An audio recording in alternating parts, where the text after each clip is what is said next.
We've just confirmed what many feared, and what the Bureau hoped would never see daylight. The FBI has been caught red-handed deleting digital evidence tied to the Charlie Kirk assassination. Not speculation, not hearsay, hard proof. Eyewitness footage, metadata, archived backups gone. Servers wiped. Accounts erased. Links redirected into nothingness. And if this was just a routine investigation, if there was really nothing to hide, then why are they doing this? Why pave over the crime scene at Utah Valley University within days? Why silence over 3,000 people under a gag order?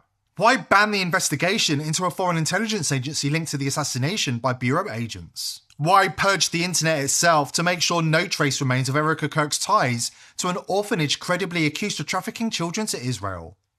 The FBI isn't just deleting data, they're rewriting reality in real time. And once you see what they're erasing, it's going to shock you to your core. Today's video is brought to you by VP.net, the only VPN I trust to protect my privacy from the deep state. VP.net is built to block deep state actors from spying on you. Their military-grade hardware is impenetrable. Signing up to their service also helps to keep my show on the air. Visit vp.net/TPV to find out more. Right now, as you're hearing this, Kash Patel's FBI is moving to take down archive.today, also known as archive.is and archive.fo, one of the last independent archive sites left on the web, under the pretext of copyright law. That's the cover story. But the truth is about memory holding inconvenient information. Now, if that sounds familiar, it should. They pulled the exact same play a decade ago when they went after Kim.com and Mega. Remember that? The headline said it was about piracy, but in reality, it was about control. It was about silencing platforms that gave people dangerous information about the elites and their crimes. And that's exactly why the elites want it gone. Because archive.today preserves the evidence of their crimes. The receipts they can't afford the public to see. And if it goes down, so does our history. So dead internet theory has been around for quite a long time, probably long before the internet was actually dead. And it's this theory that over time, there will be increasing amounts of literal robotic content, and then also kind of like astroturfed fake content, like one guy running 100 accounts. And the theory is that eventually there will be almost no real human back and forth on the internet, that it's actually kind of just propaganda and counter-propaganda playing out on a stage for our benefit by moneyed interests, whether it's corporations, the government, foreign adversaries. And there might be a few people in the mix, but it's primarily going to be just robots arguing with each other. And I think that more and more it's becoming true. I mean, well, it's getting close. Like that FBI analyst that when Elon was in the middle of buying Twitter, who looked at all the different bots, and they were trying to say it was 5%. He said, no, I think it's 80. Yep. If you've been around long enough, you've felt it. The internet is changing. Years ago, you could type a question into a search bar and actually find someone, a real human, who'd lived it, written about it, and discussed it in a forum. Now, you get bots, corporate lies, and propaganda, all carefully filtered through algorithms designed to protect the elites. Meanwhile, Israel and the FBI are quietly censoring anything that implicates them in the Charlie Kirk assassination, laundering the truth through fact-checkers and PR spin until the evidence disappears entirely. And the FBI's crackdown on independent archives is the next step, the final purge of the real web. I want to get into a theory. We talk about conspiracy theories coming true a lot. One of the conspiracy theories is what's called the dead internet theory. It's been going around for a long time, over a decade on the internet. And you go to Forbes, and Forbes actually wrote about this, just to explain what this is to the audience. And this is, they say the dead internet theory is a belief that the vast majority of internet traffic, posts, and users have been replaced by bots and AI-generated content, and that people no longer shape the direction of the internet. So that questions who's shaping the direction of the internet. Who is shaping the direction of the internet? Who is controlling the narrative? To understand who rules over you, ask who you're not allowed to criticize. And ask why anybody speaking about Israel feels the need to declare they're not suicidal. We understand why speech is considered so dangerous, why the ADL creates a list that features people like Charlie Kirk and Turning Point USA and Candace Owens. Why speech is so dangerous is because if it carries truth, it speaks to power. And power is not truth. Power at this moment is a lie. It is a carefully woven lie everywhere, rigged against all of us. That is why I say the action that you can take, right? Don't feel hopeless. Understand they're actually panicking right now, because you have to understand it is dangerous what is happening right now. It's a dangerous game. And we're playing with dangerous people. And if it ever needed to be said, I am certainly not suicidal. I'm angry. I'm angry at people that are homicidal is really what's happening. And enough is enough. And if we are not brave enough to speak out, if we are not brave enough to take that action. Let's talk about what memory holing means. It's a term straight out of Orwell's 1984, the act of rewriting history in real time. When an article vanishes, when a politician's old speech gets deleted, when the scandal disappears from the search results, that's a modern memory hole. And archive.today was the antidote. It captured everything. The posts before they were fact-checked, the documents before they were scrubbed, the exposés before the journalists mysteriously changed their tune. Archive.org, the Wayback Machine, used to do this too. But now, they comply with takedown requests. They censor, they obey. Archive.today didn't. And that's why it's being destroyed by the elite power structure. Because right now, the FBI isn't just covering up the Charlie Kirk assassination, they're erasing the digital crime scene. The footage, the eyewitness accounts, the archived pages, wiped. And the few backups that remain are being hunted down one by one. So it started off where I got in contact, was talking to someone at the local field office there in my local state. And then it jumped up a few levels. Then I was talking to someone on like the national level. That person had called me back and they had said, because this was your friend, I think it's best that you erase the video from your phone because it's just going to give you PTSD. And then called it another time to ask if I had erased it. That was the first time that I felt like it was even right to post these videos. That was on my other account that was gone. And just was removed after 5 years of building it. If archive.today goes down, thousands of deep dives vanish forever. Pizzagate threads, intelligence leaks, financial corruption trails, child trafficking networks, everything. And what's worse, when the archive disappears, so does the proof that any of it ever existed. This is the final step of digital erasure. Not just deleting the truth, but deleting the proof that the truth ever existed. Stay tuned, because after the break, we're exposing the machinery behind the cover-up. And once you understand it, you'll understand why people are being killed over this.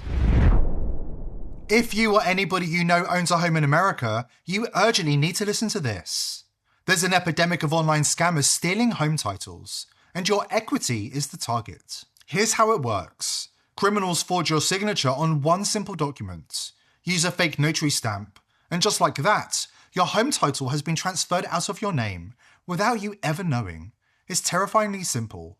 And then they take out loans using your equity and sometimes even sell your property. But here's the scary bit. You won't even know it's happened until you get a collection or foreclosure notice. When was the last time you checked on your home title? If the answer is never, you need to do something about it right now. That's why I've partnered with Home Title Lock, so that you can find out today if you're already a victim. Use my promo code TPV at HomeTitleLock.com and you'll receive a free title history report and a free trial of their $1 million triple lock protection. That's 24/7 monitoring of your title, urgent alerts to any changes, and if fraud does happen, they'll spend up to $1 million to fix it. I've already passed this information on to family and friends who own homes in the US, and it's been a lifesaver for many of them. So please visit HomeTitleLock.com today and use promo code TPV. That's HomeTitleLock.com, promo code TPV. The First Amendment is under attack. Foreign adversaries disguised as allies have seized control of our government, and the FBI is now their weapon. They're using information itself as a tool of war, rewriting, censoring, erasing. And anybody who dares to speak about it knows exactly how dangerous that is. If I do die, by the way, it was definitely someone who was in favor of Israel, maybe the Israeli government itself. I just want to be clear. Anything happens to me, blame the Zionists. Like 1,000% blame the Zionists. I would never take my own life. I would never take my own life. Okay? You hear that, Israel? I would never take my own life. she feels the need to publicly clarify that she is not suicidal. She wrote, I am not suicidal, and I'm one of the happiest and healthiest people that you will meet. And if something happens to me, I ask you all to find out which foreign government or powerful people would take heinous actions. Americans in their hearts believe Israel did it. They have that reputation. That's right. They have an assassination reputation unlike any other nation on the face of the earth. That's right. The elites are getting desperate, and the games they're playing are now next level dirty. If you're digging for the truth, if you're researching the topics they've marked off limits, you need to anonymize yourself online.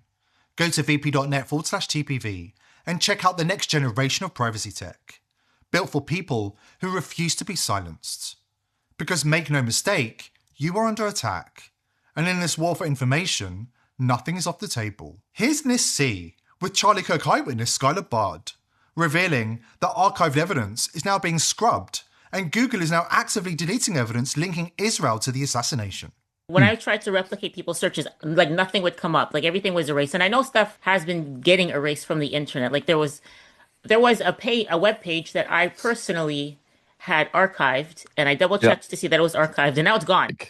My phone was acting weird, But coincided with like nothing was like getting deleted. It was just like it would freeze randomly and it would do different stuff. And I'm like, so I wouldn't know if it was because like I had a phone call with a radio station from Israel. I had a phone call with a radio station from Israel. I had a phone call with a radio station from Israel. And I was like, was that actually like Mossad calling me and they were like planning a bug on my phone or something? Wait. A radio station from Israel called you? Yeah. Weird, huh? When? Around that time.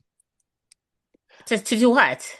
To interview to do an you? interview. Yeah. Just ask me about my experience. Oh, that's crazy. Right? That's what I thought too.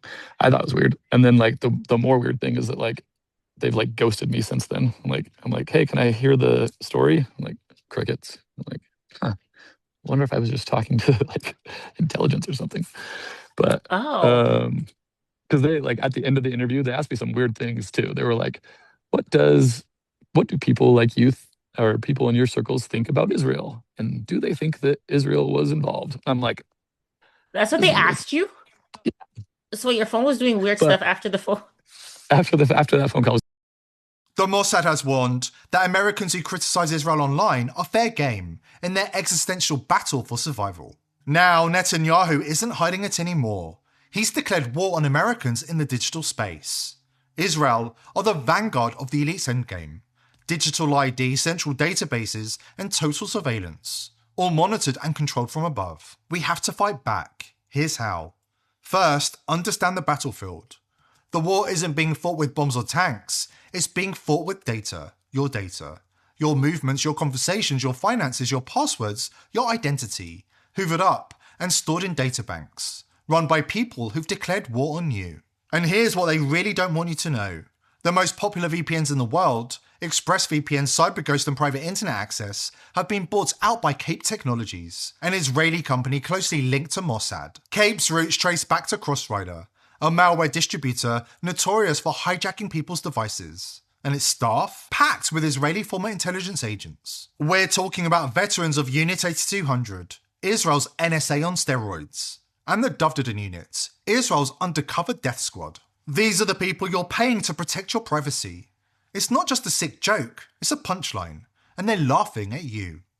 If you're paying for a legacy VPN, cancel your subscription right now. Because in 2025, trust isn't enough anymore. But a breakthrough has arrived. One that changes everything. Just like blockchain revolutionized finance by cutting out the middlemen, cryptographic networking is about to do the same for online privacy and wipe out the corrupt and infiltrated VPN industry. VP.net was created in 2025, built from the ground up to be verifiable, transparent, and unstoppable. Legacy VPNs say trust us not to log, trust us not to monitor you.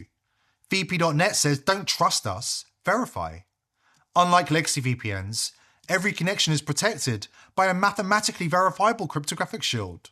So no third party, not even VP.net itself, can see or log your data. So if the government comes knocking, and trust me they do, VP.net has nothing to hand over. No logs, no user data, nothing. Even if somebody put a gun to their head, they'd walk away empty-handed. Head over to vp.net/TPV and see for yourself. vp.net is superior tech. It's fast, it's unhackable. And for our viewers, it's just $5 a month. A small price to pay to stay protected on the new digital battlefield. Protect yourself today. Join the movement at vp.net/TPV and shut Big Brother's eyes for good. And here's the best part. Your membership doesn't just protect you, it helps fund the world's first open source, independently audited privacy network, powered by the people, not corporations. Join the movement at vp.net/TPV. Don't trust, verify.